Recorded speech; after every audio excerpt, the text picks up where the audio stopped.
Buenos días, buenas tardes, buenas noches. Esto depende de cuándo uno lo esté escuchando o mirando. Bienvenidos a una nueva entrevista de este podcast de Agencia Pacunondo. Mi nombre es Enrique de la Calle, soy editor responsable de Agencia Pacunondo, que estamos cumpliendo creo que 21 años ya. Eh, Nos podés seguir en nuestro portal www.agenciapacunondo.com.ar y en las redes sociales buscás nuestros usuarios. También estamos en Spotify, donde están publicadas todas las entrevistas que venimos haciendo hace ya como 2 o 3 años. Acá vamos a hablar con un amigo de la casa, creo que es la tercera vez que ya lo entrevistamos y charlamos con él, con el economista Manuel Cruz. ¿Cómo andás, Manuel? ¿Todo bien? Bien, bien, acá andamos. Por acá Con en Manuel, Corea terminando el día. claro, y él está viviendo en Corea del Sur y vamos a hablar sobre Corea del Sur. Siempre, las veces que hemos charlado con él, siempre se coló Corea del Sur porque es un ejemplo de un país periférico de desarrollo tardío y que hoy tiene un nivel de desarrollo muy importante con niveles de vida en su población muy interesantes. Entonces, siempre está bueno pensar cuáles fueron las estrategias de aquellos países que lograron, ¿no? La fórmula de la gaseosa, ¿no? Encontrar la posibilidad de desarrollarse en un mundo complejo siempre para el desarrollo de los países periféricos y que llegan tardío, ¿no? A los distintos momentos de la historia. Vamos a meternos entonces. Él vive en Corea del Sur ya hace un par de años. ¿Cuánto hace que estás en Corea? Y esta vez 2 años y medio, creo. Ok. Creo que sí, 2 años y medio voy a ir. A ver, si querés arrancamos por el final de la película, ¿no? Y después nos metemos con la película.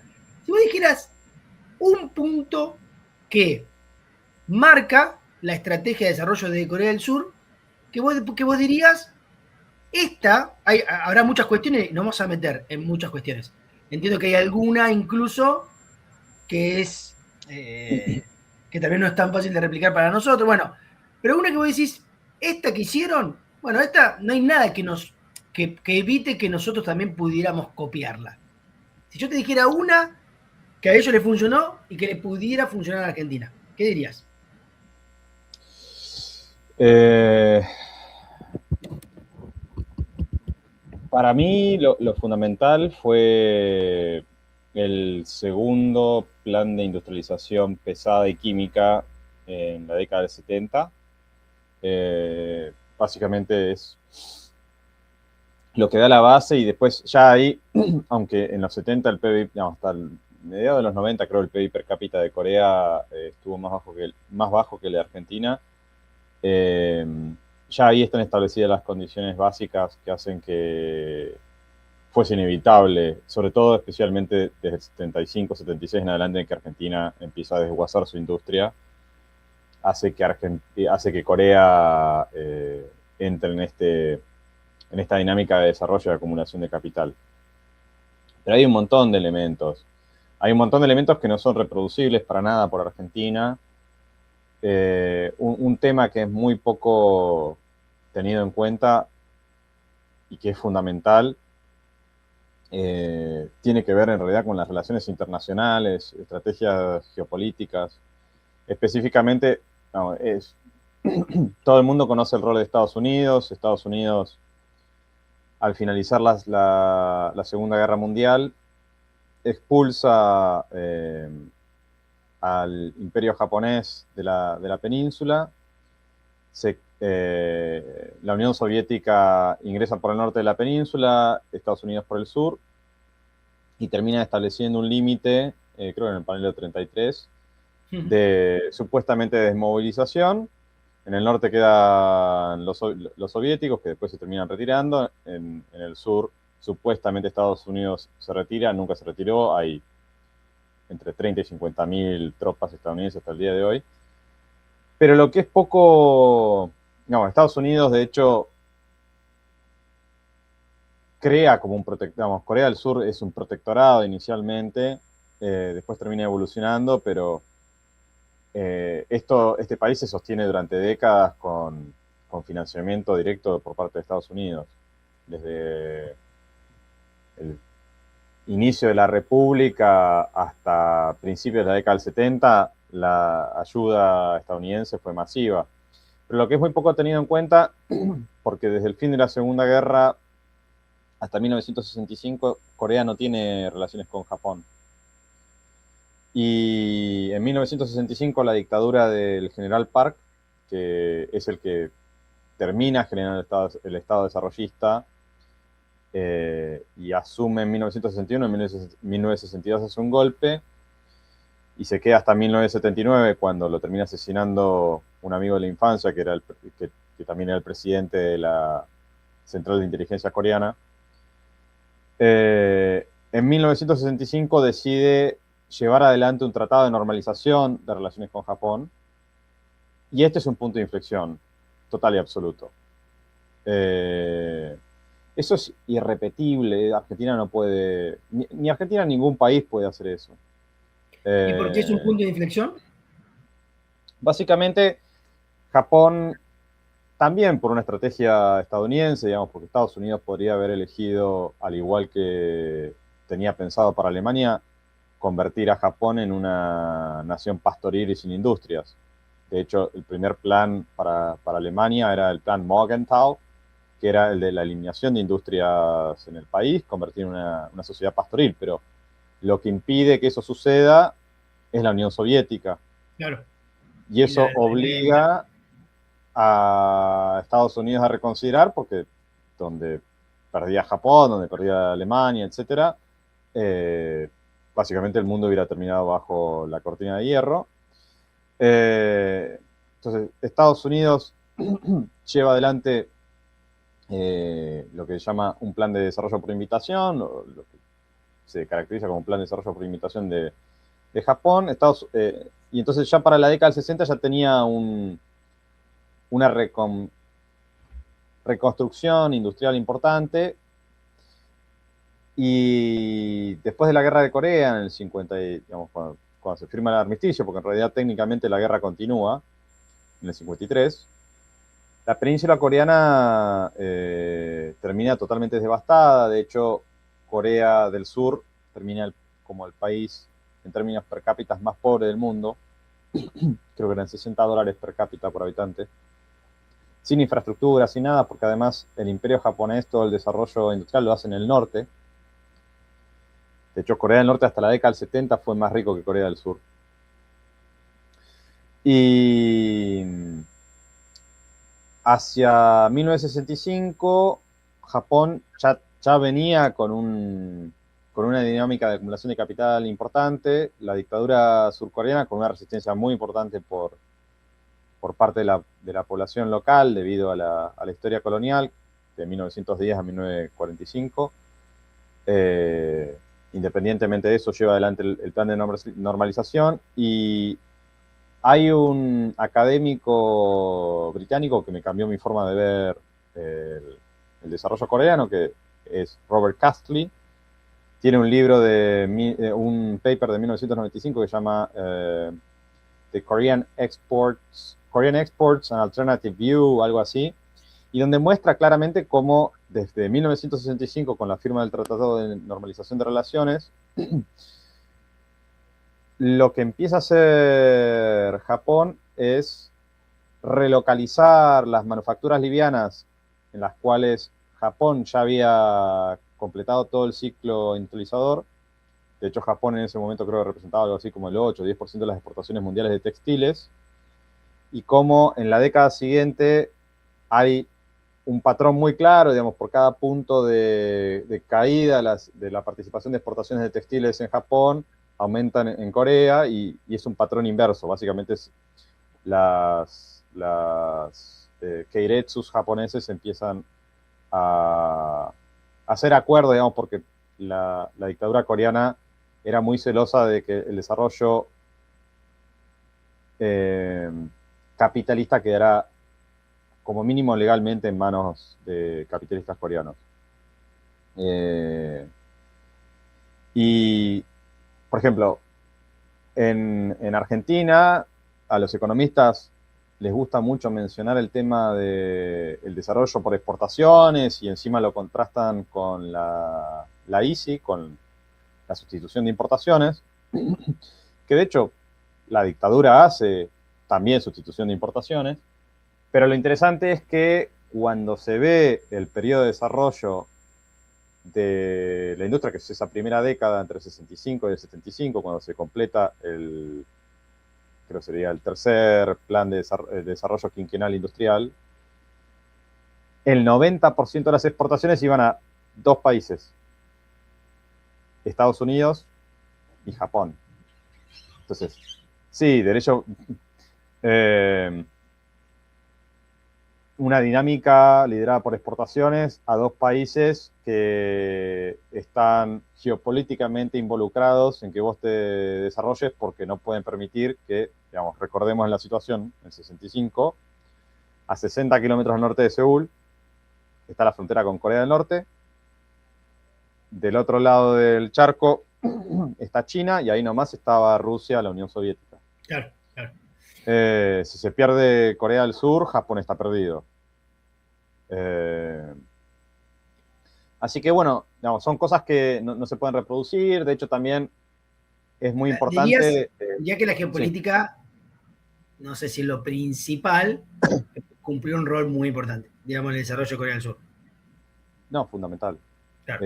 Ninguno de estos países se hubieran desarrollado sin esta geopolítica. De hecho, lo que yo siempre señalo, digamos, una gran ventaja y a la vez una gran maldición que tiene Argentina es que es el país que está más alejado en el planeta Tierra de todos los demás centros a nivel mundial, o sea, 10.000 kilómetros de Europa, 10.000 de Norteamérica y 20.000 kilómetros en la antípoda planetaria de esta región del mundo. Con un territorio que es hiper seguro porque de un lado tenemos la cordillera, del otro lado tenemos el mar Atlántico y hacia el norte Brasil, que es nuestra principal amenaza regional, tiene un territorio extremadamente complicado y mientras que nosotros la cordillera de los Andes nos protege de Chile, en el caso de Brasil ellos tienen una cordillera que se expande desde el norte al sur, prácticamente el límite con Uruguay, y por lo cual el 80% de su población está comprimida contra el mar Atlántico a menos de 200 kilómetros. Entonces, la geografía de Argentina es hiper segura y nos provee de alimentos, energía, minerales, etcétera, alejada de todo. Es muy difícil pensar desde una visión argentina al día de hoy en una amenaza militar. Ahora, si yo soy coreano, el territorio de Corea del Sur tiene 100.000 kilómetros cuadrados, más o menos la dimensión de Entre Ríos o el Chaco.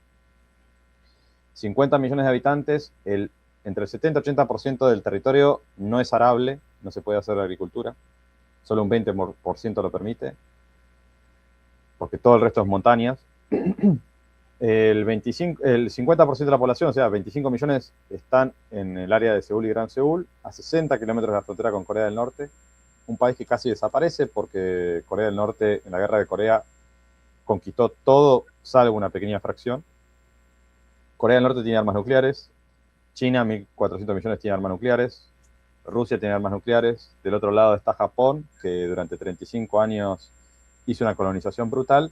Es imposible que el pensamiento de un coreano sea otra cosa que pragmático, práctico y teniendo la cuestión existencial siempre en mente. Mientras que en Argentina se puede permitir estar en una nube de pedos y tener una visión absolutamente idealista de cómo funcionan las cosas. Digamos, por eso es que discursos como el de Milei en Corea del Sur jamás tendrían cabida. Porque literalmente este país está en guerra. Claro. Y literalmente, por más que las amenazas de Corea del Norte, la gente en Corea del Sur, yo de hecho estuve en el 2017, hubo el último test nuclear de Corea del Norte, y acá la gente lo tomó como si nada, porque las provocaciones de Corea del Norte son regulares y ya están, pero de todas maneras la gente sabe que, bueno, hoy es así y mañana no. O sea, claro, mañana realmente pueden estar cruzando la frontera de Corea del Sur y lo único que lo detiene es el poder militar. Ellos tienen mucha inversión en en las Fuerzas Armadas? Muchísima. De hecho, tienen desarrollo autóctono. En algún momento, en los 70, destinaron el 8% del PBI al complejo militar industrial. El complejo militar industrial surcoreano es importantísimo. Y de hecho fue muy importante en el desarrollo industrial coreano. La guerra de Vietnam fue clave para el desarrollo industrial coreano. Tampoco eso está en la conciencia de nadie. Al día de hoy, por ejemplo, Corea del Sur fue clave en la provisión de armamento militar a Ucrania, porque Estados Unidos se desindustrializó tanto que no tiene la capacidad de reponer el armamento que está quemando Ucrania en el actual escenario bélico con Rusia. Pero esta situación no es particular de Corea del Sur, también es el caso de Taiwán, el caso de Singapur, diría también que el caso de Israel, digamos, Claro. tienen muchas similitudes, muchos paralelismos. Son cosas que Argentina no puede reproducir, pero Porque, no, no, decide lo último y después te pregunto yo. que aunque Argentina no puede reproducir, Argentina tiene ventajas que estos países no tienen. Digamos, en realidad, el mayor problema de Argentina, en mi opinión, es un problema de economía política interna. Pero eso dejémoslo para otro momento porque ese No, tema es... pero hay algo que sí podemos charlar, porque la idea del desarrollo por invitación me parece que está detrás de algunos intelectuales, algunos economistas que defienden la política de Milei, la política internacional de Milei, la geopolítica de Milei. Esta idea de, che, para desarrollarnos, siguiendo los ejemplos que vos pudiste describir recién, para desarrollarnos tenemos que estar con Estados Unidos. Y de allí que muchos dicen, bueno, esa relación con Estados Unidos nos puede permitir la posibilidad del desarrollo por invitación. ¿Eso cómo lo ves? Esa hipótesis. Otra vez, a mí me parece muy ingenuo. Digamos, no sé, Filipinas no se desarrolló, Indonesia no se desarrolló. Estaban también en una situación... de hecho, hoy día, el país que se está desarrollando más rápido es Vietnam. También hay una situación de desarrollo por invitación por parte de China. Y de hecho, en los 2 últimos años, creo que fue el Wall Street Journal Sí, el Wall Street Journal publicó en esta semana un informe, un artículo muy interesante sobre el boom económico que está teniendo Corea del Norte. Y en un podcast que se llama Multipolarity, que es británico, se discutían los méritos y problemas de la nota, y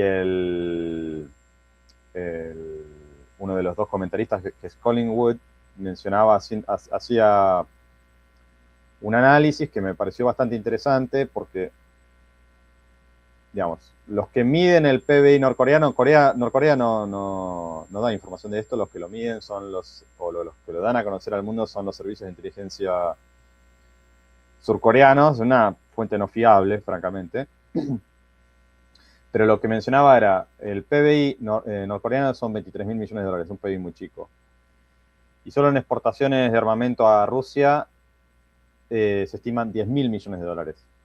Eso es un 50% en dólares. Y el Surcorea decía que Corea del Norte estuvo creciendo un 3% anual. No cierra. Cuando uno ve la mancha de crecimiento de Pyongyang, prácticamente, no te digo que se duplicó, pero más o menos por lo que recuerdo haber visto en la mancha de lumínica en los 2 últimos años, creció muchísimo. Entonces, no me sorprendería que Pyongyang esté creciendo un 25% anual.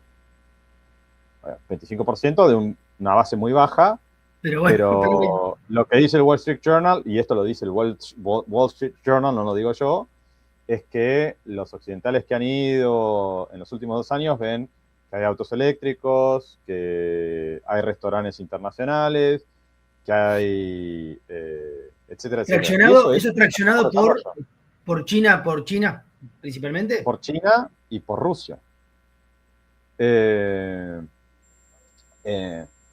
Bueno, en el caso de Estados Unidos como potencia que invita al desarrollo, Yo no sé por qué razón invitaría a Argentina al desarrollo. ¿Qué interés geopolítico tiene en que Argentina se desarrolle? Ninguno. No lo hizo hasta hoy.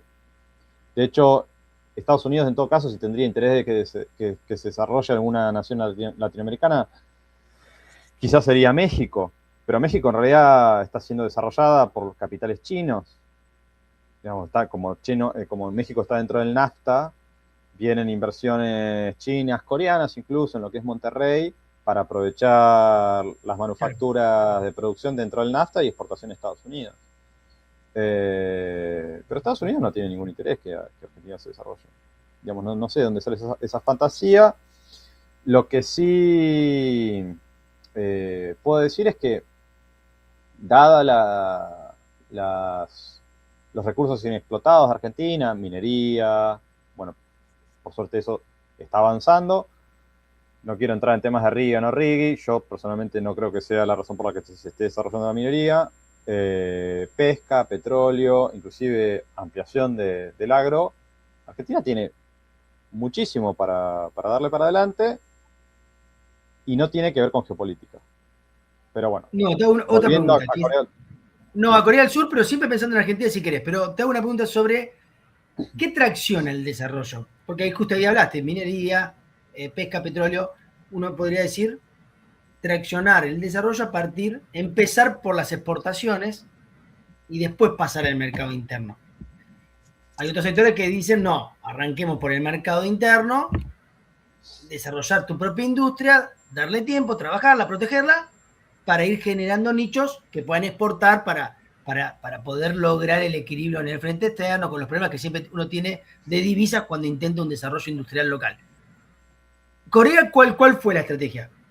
¿Traccionó por exportaciones primero? ¿Con salarios a la baja? ¿Cómo fue el esquema? Lo primero que se hace es el desarrollo de infraestructura. Sin eso, todo lo demás no tiene ninguna clase de sentido. Okay, la bien. primera gran obra que hace la dictadura del general Park es la autopista Gyeongbu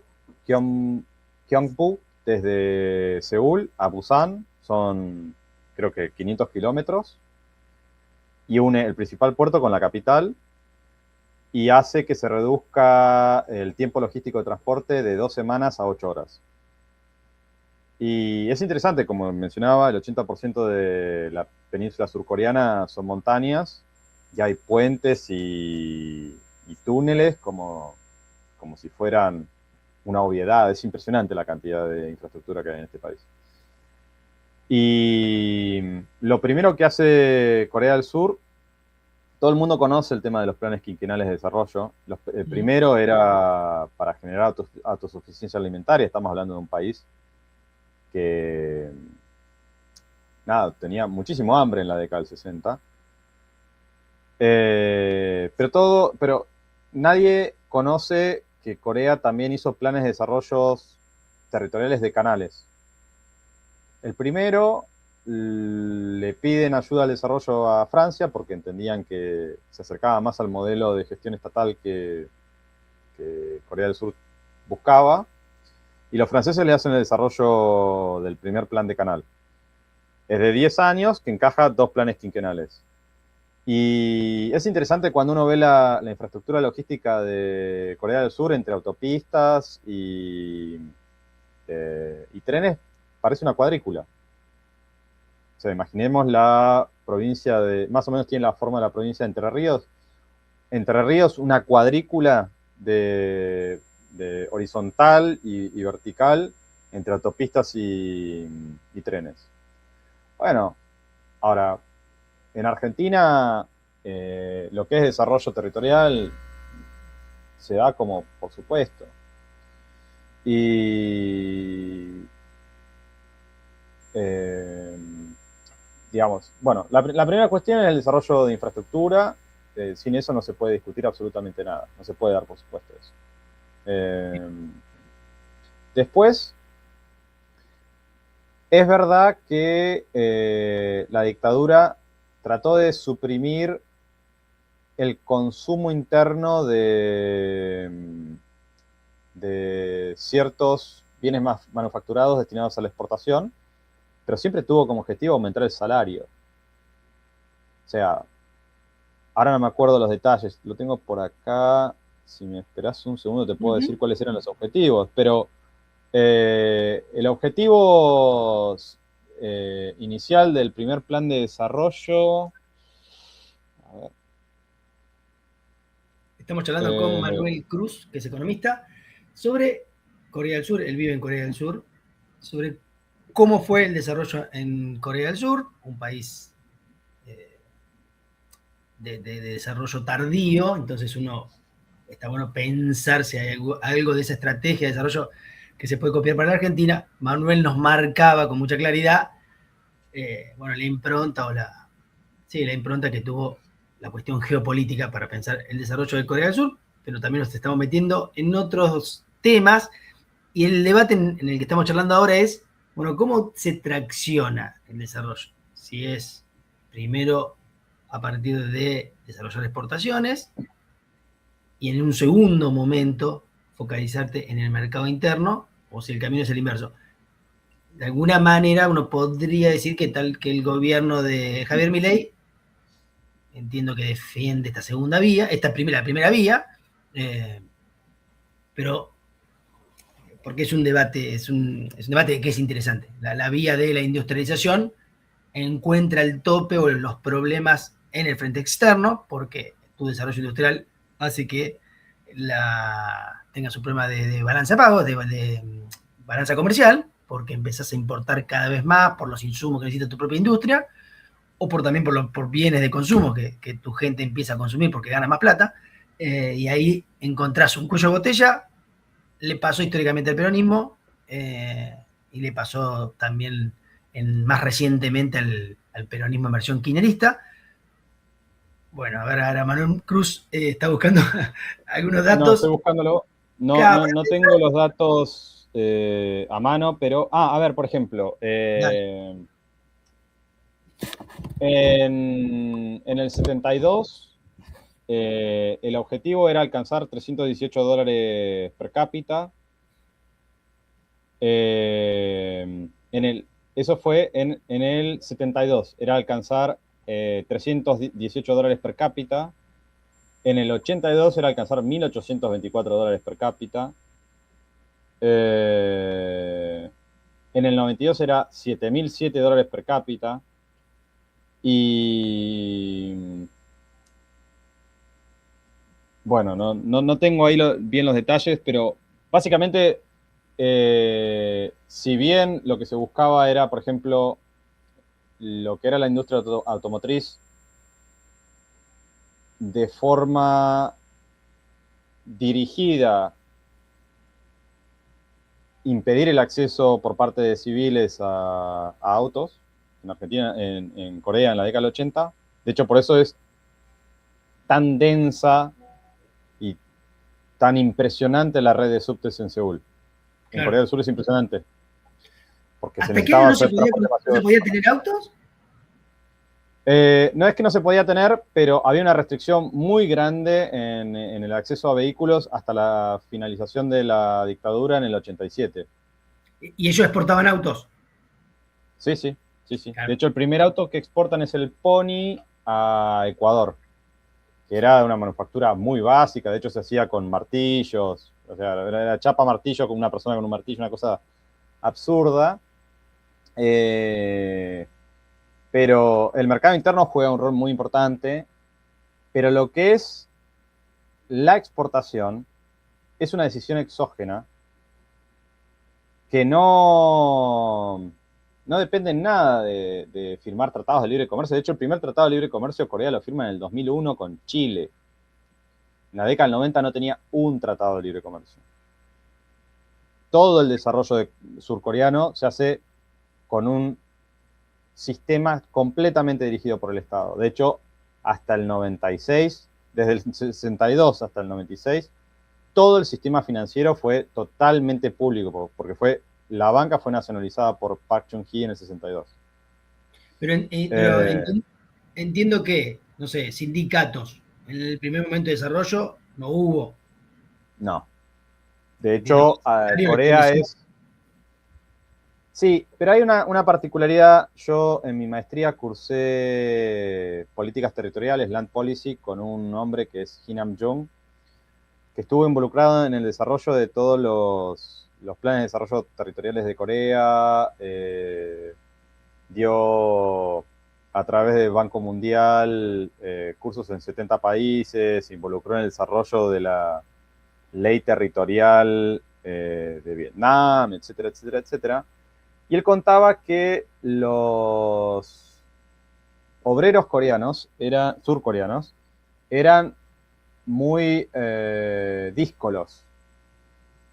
Y la razón que él daba era porque una cuestión de origen, a fines de la década del 40, Corea del Norte, país comunista, lo que hace es repartir toda la tierra entre el campesinado.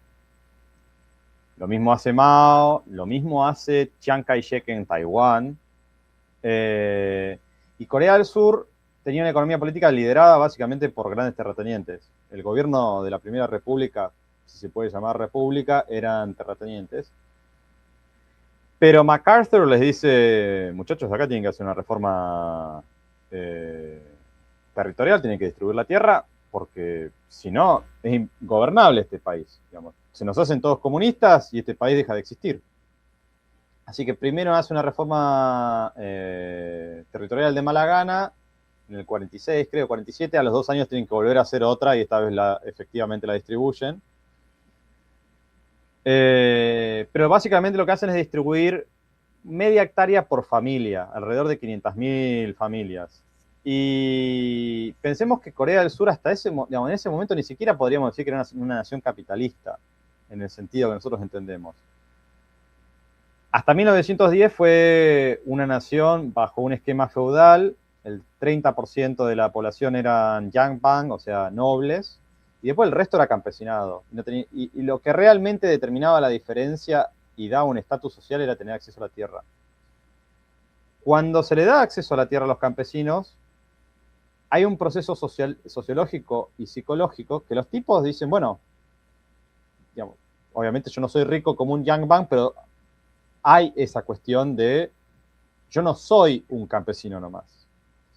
Y además cuando empieza a haber la migración del campo a la ciudad, los trabajadores siempre tuvieron la posibilidad si las condiciones no eran las que correspondían, retobársele al empleador, mandarlo a la mierda y volver a trabajar la tierra familiar.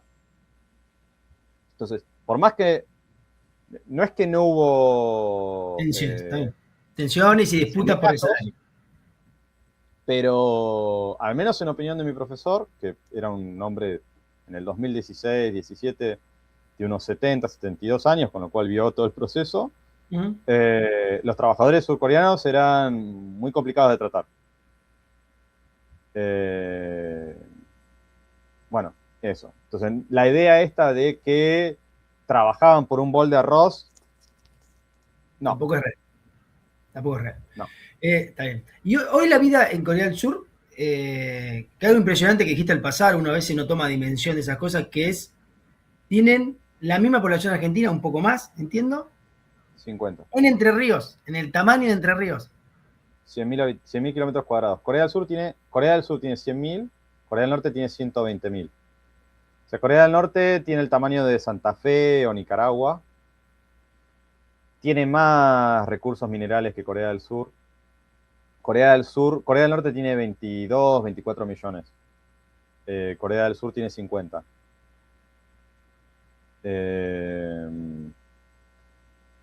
Sí, eso es una enorme ventaja y una enorme desventaja. Porque... No, te preguntaba si hoy la gente en general vive bien en Corea del Sur. Sí, mira, ahora mismo el peso y el won surcoreano están más o menos 1-1. O sea, más o menos 1.500, alrededor de 1.500 wones es un dólar, 1.500 pesos es un dólar. O sea, yo veo los precios y no tengo que hacer conversiones a pesos. El salario mínimo, que de hecho lo fija una institución establecida por el Estado que negocia entre privados y públicos el salario mínimo, es de 2.2 millones de wones, o sea, 2.2 millones de pesos. El salario mínimo.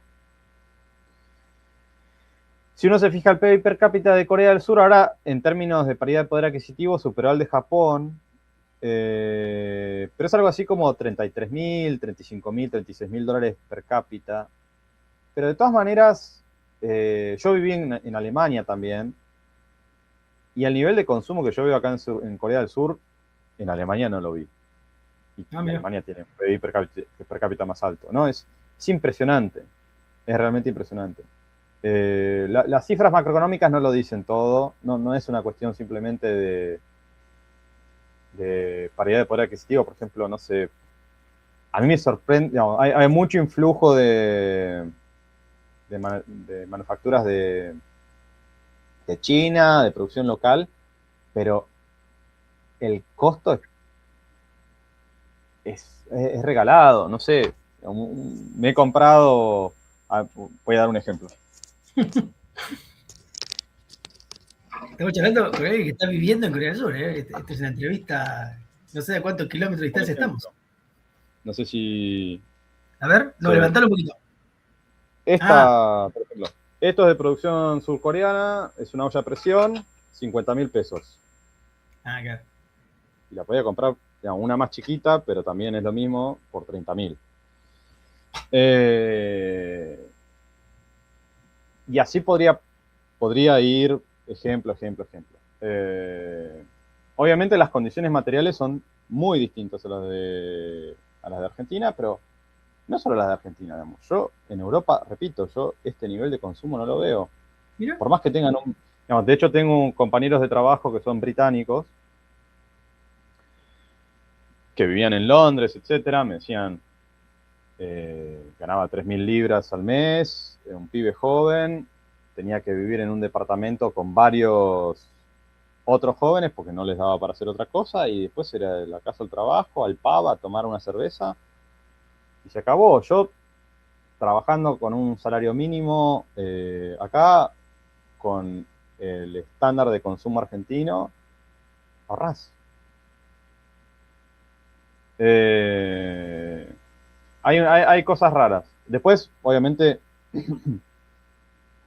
no es que el nivel de ingreso lo determina todo, digamos, pero en términos económicos, la rotación del consumo en Corea del Sur es impresionante. Amigo Manuel Cruz, el economista Manuel Cruz, lo pueden leer en Twitter, él participa mucho y de forma muy interesante, con mucha información, sobre todo sobre temas económicos, de desarrollo, un tema que hoy no tratamos, pero hemos tratado en una entrevista en particular, temas logísticos, él hace mucho énfasis ahí, así que también lo pueden leer, por supuesto, en Agencia Paco Urondo. Así que, como siempre, un lujo hablar con vos, Manuel. Un gusto. Un gran abrazo para vos y para quienes nos estén escuchando, mirando, reproduzcan, compartan y den me gusta a todos los contenidos de Agencia Paco Urondo. Mi nombre es Enrique de la Calle y nos reencontraremos en cualquier momento.